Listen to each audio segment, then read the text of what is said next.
Well, thank you everyone for coming. Thank you guys for being on here. We'll do proper introductions in a minute, but yeah, I just wanted to say hi. I know a lot of people have been waiting for this. I know some people are working and we'll get to see it later, which it'll definitely be up later.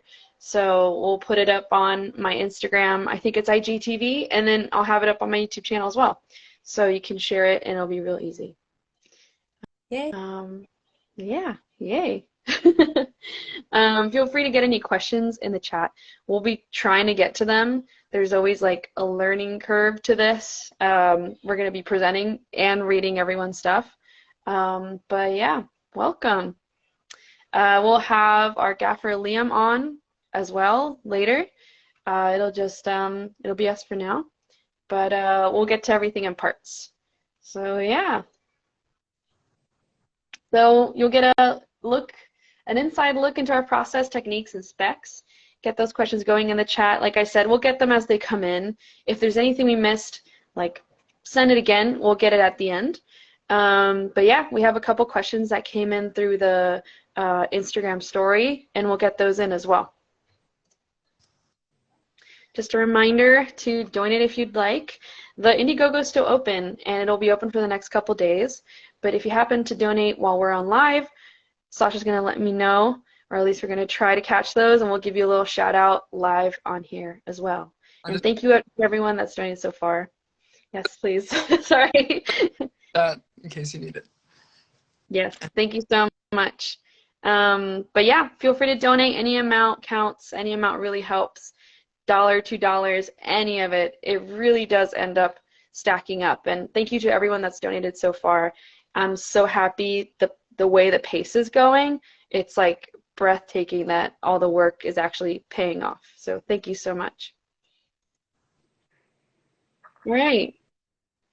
So I'm Sabrina Ghidossi. I'm the writer-director of this story. And this is a super personal story to me. It came to me on an airplane when I was thinking about, I guess, the afterlife, seeing all those clouds and like what comes after, thinking about the people in my life that I might lose someday, like my grandmother, and the process that she is going through with her own dementia. So this script is super, super personal, and this story is absolutely something that I know. And I wanted to explore my feelings and kind of process any of it before it even happens. My grandmother's in very early stages of dementia, and she's doing surprisingly well, which is awesome, and I hope that forever.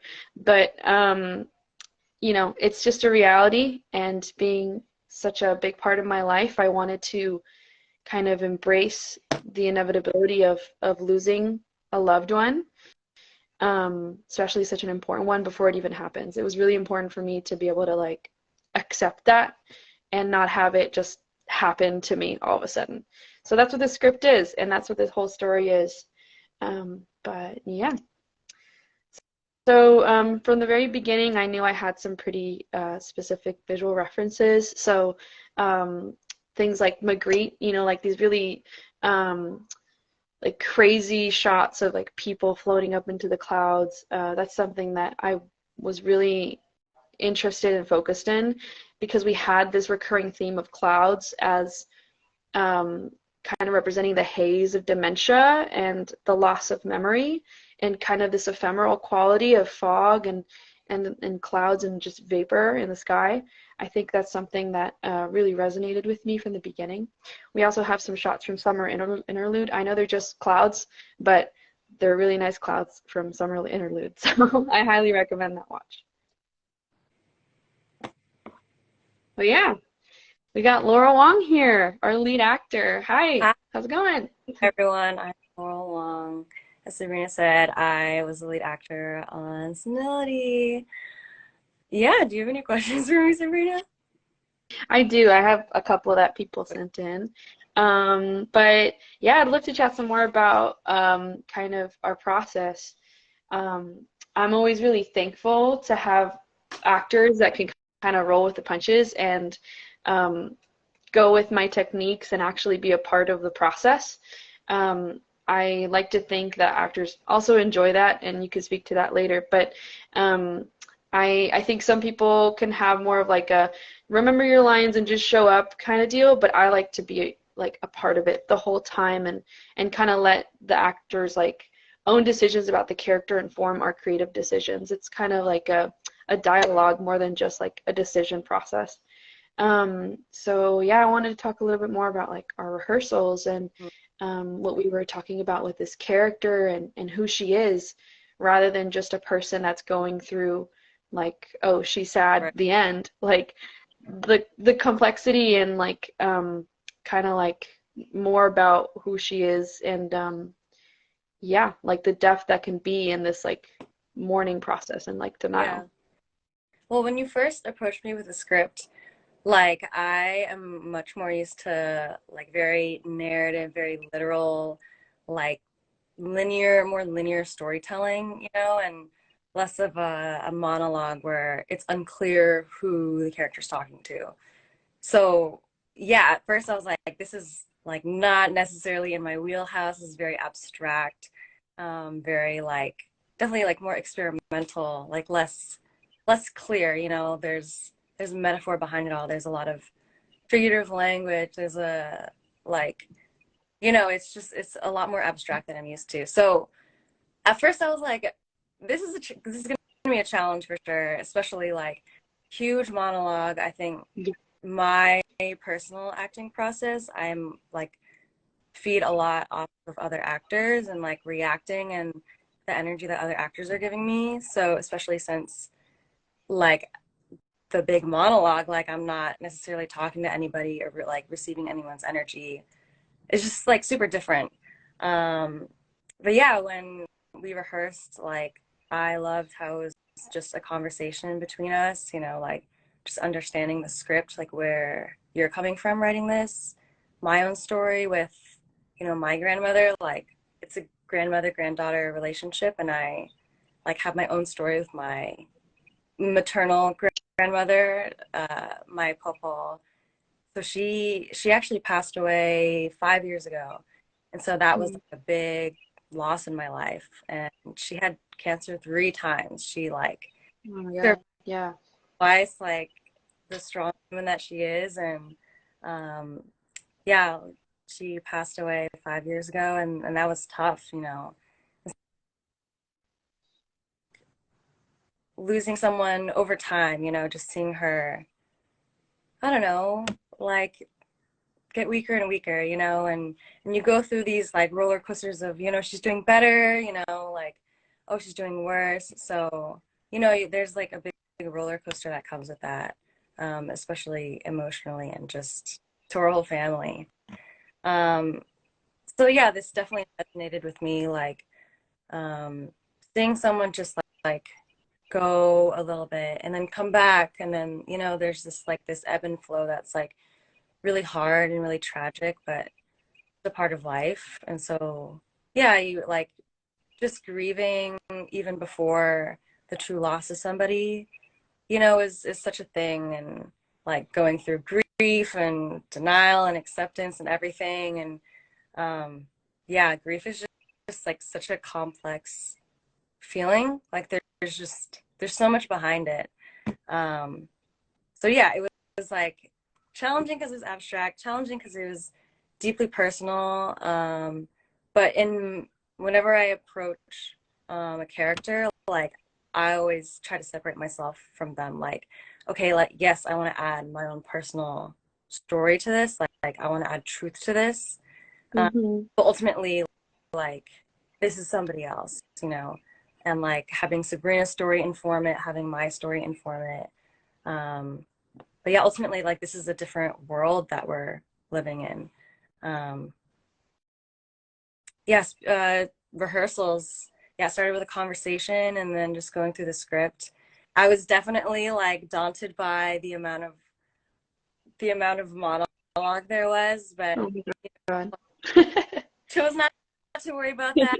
Like work with the script, like I think something that Sabrina told me during rehearsals that I didn't know was Mm. that um, you do a lot of singing, a lot of like vocal, like you know, like vocal techniques, and I'm like, Yeah. ooh, yeah, now I'm like, let's work with tonality, let's work with breath, like the rhythm of the whole monologue, and that like creating like breath, creating rhythm throughout the whole film.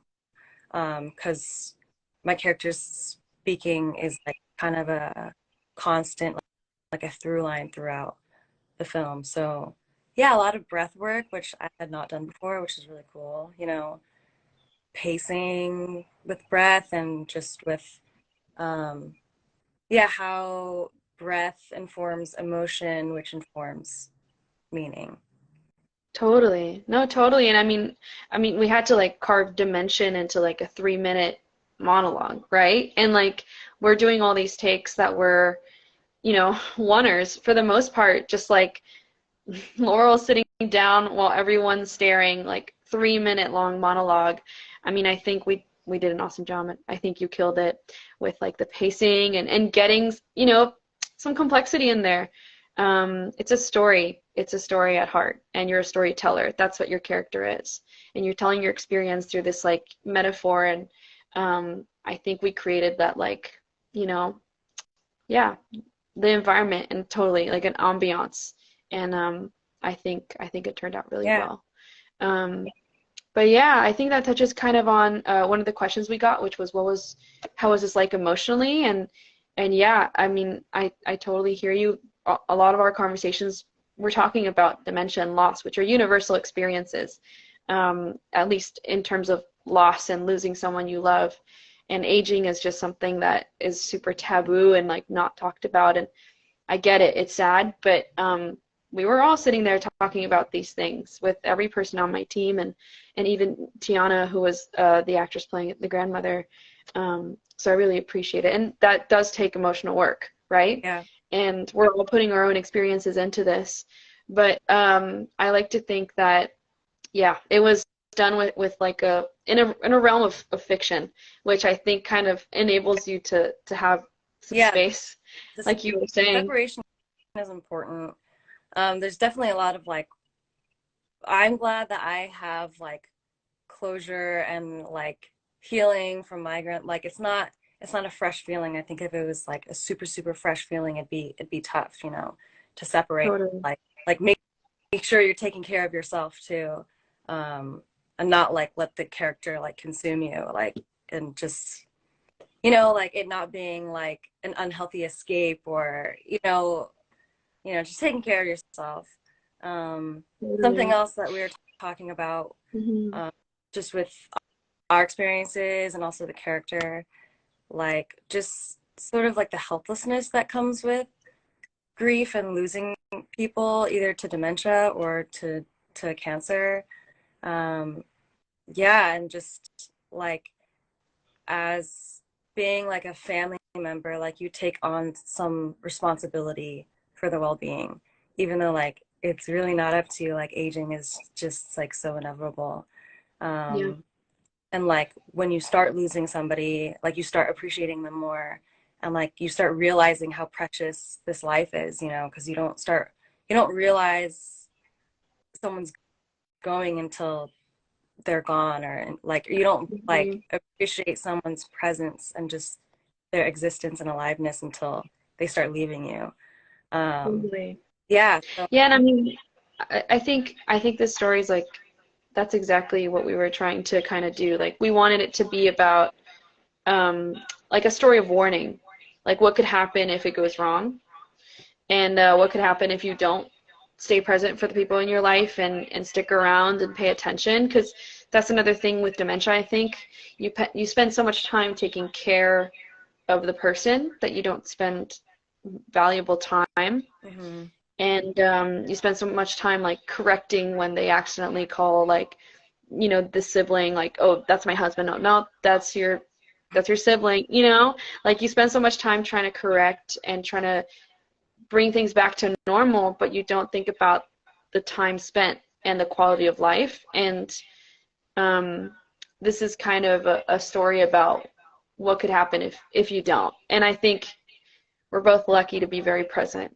and like our loved ones' lives. Mm-hmm. So I think that's another kind of step of like separation. This is fiction. This is like a cautionary tale, which is not our reality, which is awesome. But yeah, another question we got was about casting, and honestly, as soon as I wrote the script, I knew I wanted you on it. There was almost like no casting process, and I mean that in the best way because I tend to write my scripts for certain people, and I had worked with Laurel before, and Laurel had done such a good job with Kevin Kodama's short film, which some of you might have seen, and just seeing the whole process behind the scenes, getting to work with like props and asking you guys questions about the props, because I was on art in that case. I got to see a lot of like your guys' inner work, and I admired it so much. So I knew that I wanted to work with you, and I knew this one was the one to work with you on. Yeah. Thank you. Yeah. Um, let me see. Let me see if I have any more questions. While you look for that, an aside, something that you're saying was like, this character is like a storyteller. So yeah, like addressing the unknown audience, right? Like, who am I talking to? And that may be still like ambiguous and like open to interpretation. But definitely like receiving the context that like she is a storyteller. This is something that she knows. This is something like, yeah, this is the facts. But then, you know, realizing that this thing's happening to her, and there's a point where there's a realization and like an internal reflection, and it starts hitting her, and like, yeah, emotion starts seeping in, and like almost an anger, like, why is this happening to me? Like, I didn't ask for this, you know, sort of helplessness to it. So I think that's like something that like, I didn't read off the page, but conversation like really with, yeah, and that like That's great. very powerful. Yeah. I can't find any more questions in my notes, but if anyone has questions in the chat, feel free. Unfortunately, we can't have more than 4 people at a time on Instagram Live, so we're gonna have to trade Laurel for Liam, which I'm sure if you have any questions for Laurel, we can get them in the chat and like later answer them. But this is our goodbye for Laurel. If anyone has any more questions, I'm rewatching on the other side. you'll be joining us otherwise. All right, I'll hop off. All right. Thanks, everyone. Yeah, thank you, Laurel. Thank you so much. Hey. So Love that. seamless? Hi. That was seamless. That was amazing. Sweet. How's it going? Hi, Liam. How's it going? Good. Yeah, I guess I'm Liam. If anyone doesn't know, I gapped this short film. Nice. Yes. It'll be great to have you on for this more technical conversations we'll be having. But we'll do like a proper introduction and like a little like Liam spotlight in a minute. Sure. All right. So Sasha, your turn. I'm gonna step out just for a minute, figure some things on my end. So I'll be right here, but your turn. Okay. Hi everyone, I'm Sasha Green. I was the director of photography on this project. I have other talking points that are coming later in the slides, but it was so great working with Sabrina on this. They're a fantastic director and had such a clear vision, which was really great to work with. I also have experience with dementia. My grandma passed from dementia like 2016, so I had a bit of a personal connection as well. Hello. But yeah, Sabrina managed to get an all-star cast and crew. It was super great to work on it, and we did it all in one day. Yeah. It was intense, but it really worked out. I mean, going from like such different locations, like in the middle of a beach to a studio, like all in 10 hours, that was crazy, which this is what it looks like if you're wondering. So we'll talk about locations a little more, which Sasha was a huge part of. Sasha's a very close friend of mine. I guess I could talk about casting Sasha on as DP. I knew from the start that I wanted to work with Sasha.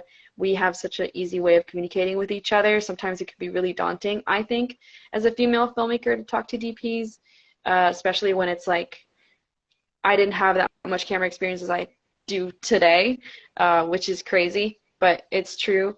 I knew that I needed someone that was going to understand all my like really crazy like curveball ideas, and I knew it was going to be Sasha. So yeah, we very early on decided to look for spots that had like really thick fog, and if there's anywhere that you can be sure there will not be a sunny day, it's Pacifica. So when we were looking for all these like cloudy, foggy, hazy places, we kind of landed on Muscle Rock, which is the place in this picture. And yeah, it was just such a cool scout because it was so empty and quiet and not a lot of hikers or people going to the beach. But what do you think, Sasha?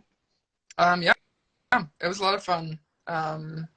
It wasn't entirely quiet when we shot though, because we did have construction going on nearby.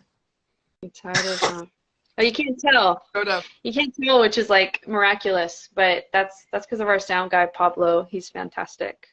But yeah, Muscle Rock ended up being perfect. We had these huge cliffs and this like really big expansion of land, and like we could do these awesome wides with like the water like crashing behind us. It was awesome, and we were really lucky to have it. The second location was the studio, and it's called Secret Studio. I'm not being mysterious, but yeah, we were lucky to find a really cool studio near my old apartment. And we really wanted it to be like a controlled setting where we could play with lighting.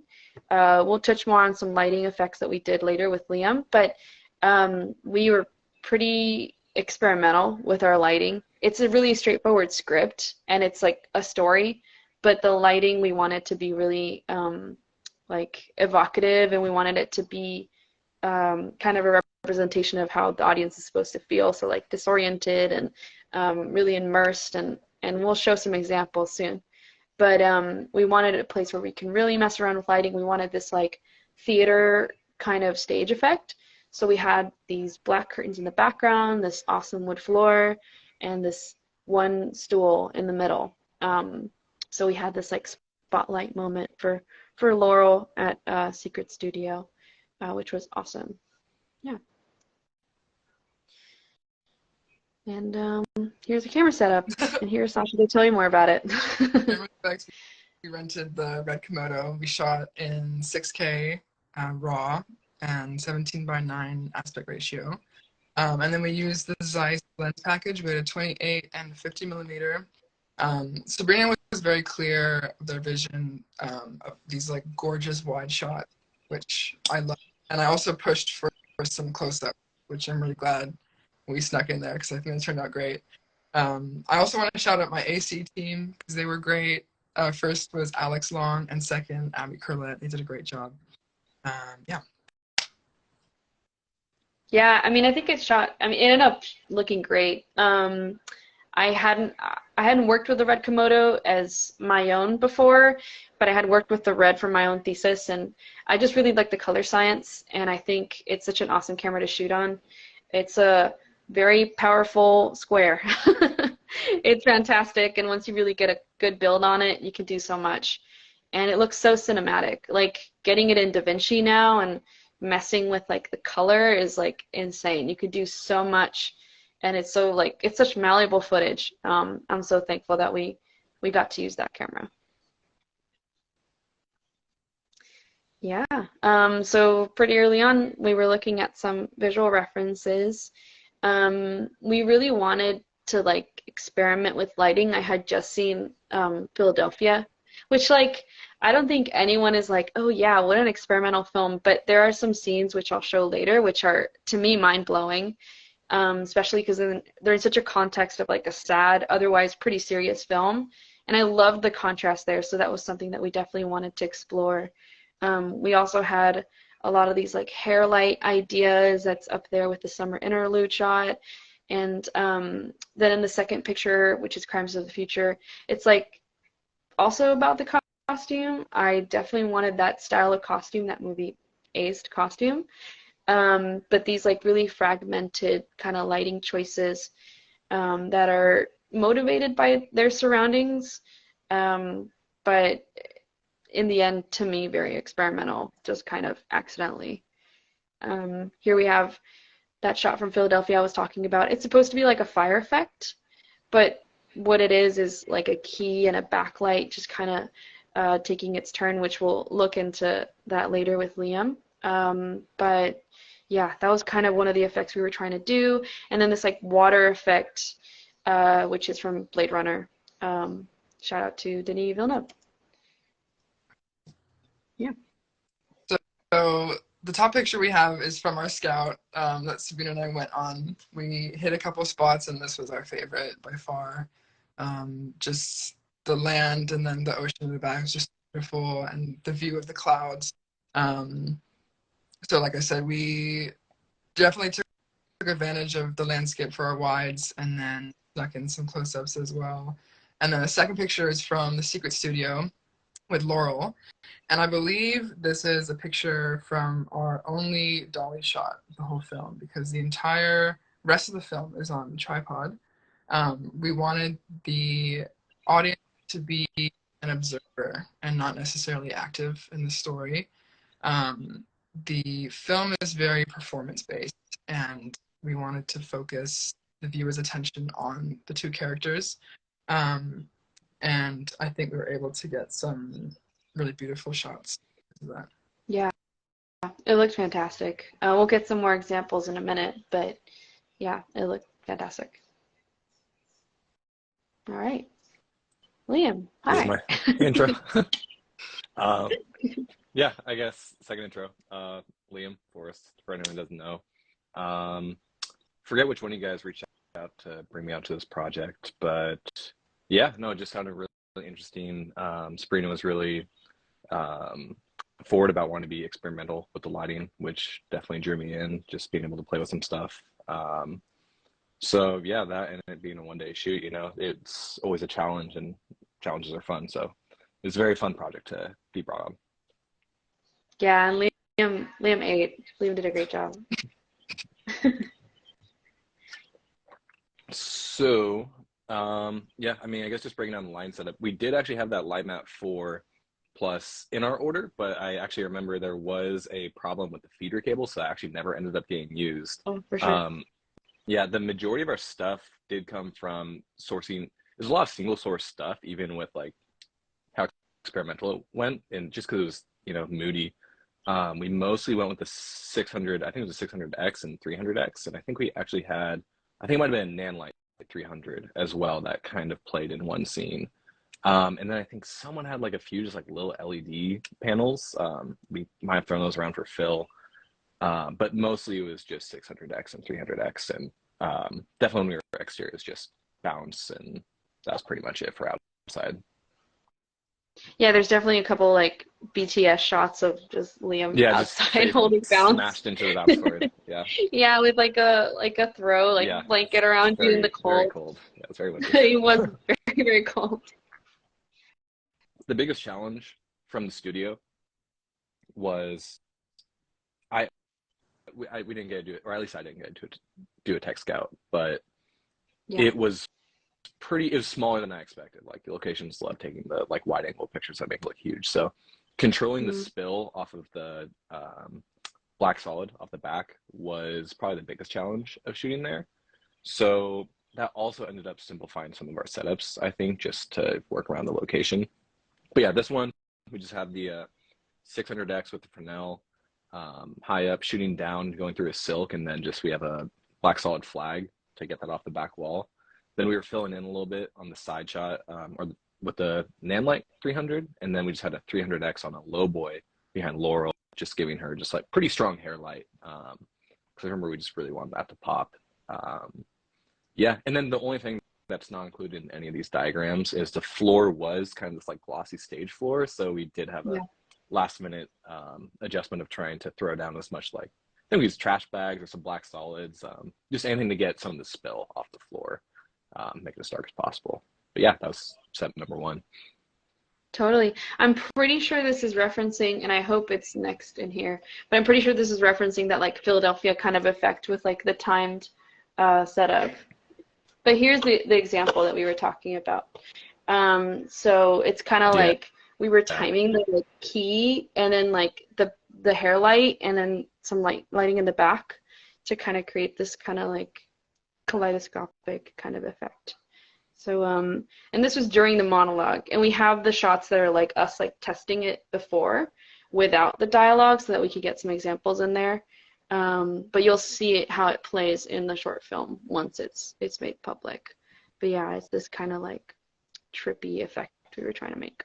This was one I had a lot of questions about. I shared a clip in a group chat, and a lot of people had some questions about this one because they were commenting that it makes it seem like the ratio is changing, which is kind of crazy. But it does have a like a illusion effect to it. Yeah. Totally. But yeah. Yeah, I mean, it's interesting you say that was what people were interested in. It is probably the most interesting shot in the final, in my opinion, but it's also the simplest to shoot, to a degree.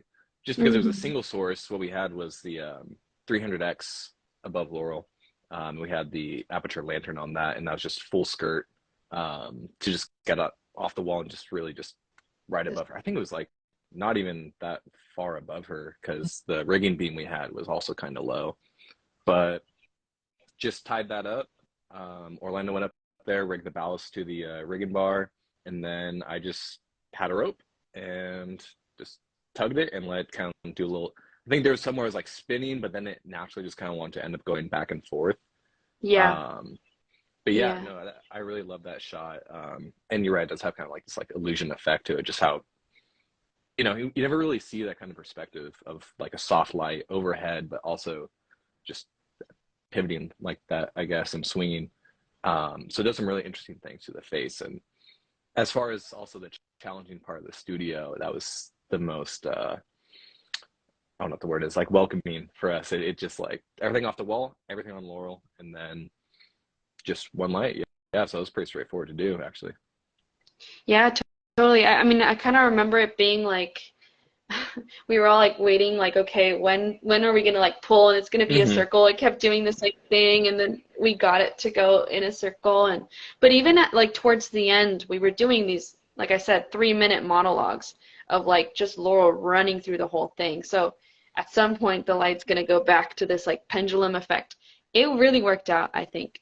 And part of me is like, I kind of at some point might release just the unedited clips because I mean Laurel killed it. The lighting looks amazing and they're effective on their own. When it came to editing, I was kind of like, it's like, you know, kill your babies. Like they're so good. I don't know, like they're so great. I kind of wanted to put all of it in there, but you do have to choose in the end. But like I said, I think they're just so spectacular to watch unedited. So hell, maybe bonus features. Yeah, totally. If you're executive producer, you get all the extra unedited clips. I'm kidding, but yeah, you never know. They might be out there sometime. Yeah, so this was also a pretty simple one.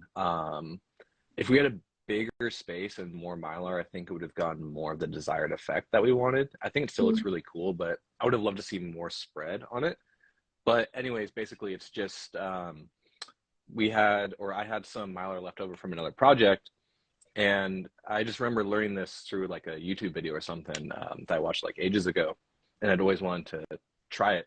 But basically what you do is just take the sheet of Mylar. So if anyone doesn't know, it's just like this really reflective, like almost mirror-like. It's like, I think what mine was like a wrapping paper for presents. And I just cut it into strips. I think the thinner the better. Although it's not a very workable material. And then just hung that from a C-stand, bounced the 600X with the Fresnel on into it. And it had to be pretty close, again, because of just where camera was relative in the room. We couldn't get further back, I think, without getting some type of flares. So, yeah, it was just bouncing 600X into that. And then just playing with different tempos, kind of, I guess, of me just kind of like shimmering the Mylar with my arm. or I think I went between that and then like a C-stand arm, just so my arm wasn't casting a shadow. Um, but yeah, just giving like a really gentle, just like shimmer to it, like there's like wind, and then just the light naturally bouncing off of that gives this kind of like aquatic effect. Yeah, which Yeah. you can totally see playing right there, and you can kind of see a little bit of maybe where like the cutoff is, where the shimmering is kind of coming from. But I love it. I love it. I think, funnily enough, like I know we were trying to even have a more like literal aquatic effect, but this it came off so much more artistic Mhm. and more of like a haze or like a fog or a cloud more than like a literal water. And I think it looks amazing. And even with its imperfections, and also kind of accidentally like not having any of it like on the wall or on the background made it even more spotlighty, which is something that we had talked a lot about at the Mhm. beginning, kind of having this like spotlight, like theater kind Mhm. of effect on. I think it really worked out. This is one of the clips that has been doing like really well on TikTok, which is Nice. so weird to promote such an artsy like metaphorical script on TikTok, but it's been doing really well. I think it's just so effective without any Yeah, context. Laurel does such an amazing job that I think it's great. Yeah. definitely. I mean, that's it. We tried to cover everything we could. If there's any more questions, this is kind of your time to shine. Uh, I don't really see any questions in the chat necessarily, but it's not too late. We're all still here. But yeah, I just want to say thank you to you guys for being on. Thank you for your patience with all of our experimental, like out there stuff. I know it could be more of a learning curve sometime, but I'm so proud of our team. I think we killed it, and I think it looks fantastic, and I can't wait for everyone to see it once we go through the whole film festival run and all that. Um, but yeah, thank you so much for being here. I think there's no more questions in the chat. Cool. That means we covered everything. Sweet. Awesome. Yeah, thanks for having me. Well, Thanks so much. well, great. All right, see Yeah, you thank guys. you for being here. Thank you everyone for joining. And like I said, this will be up on YouTube and IGTV. Thank you so much.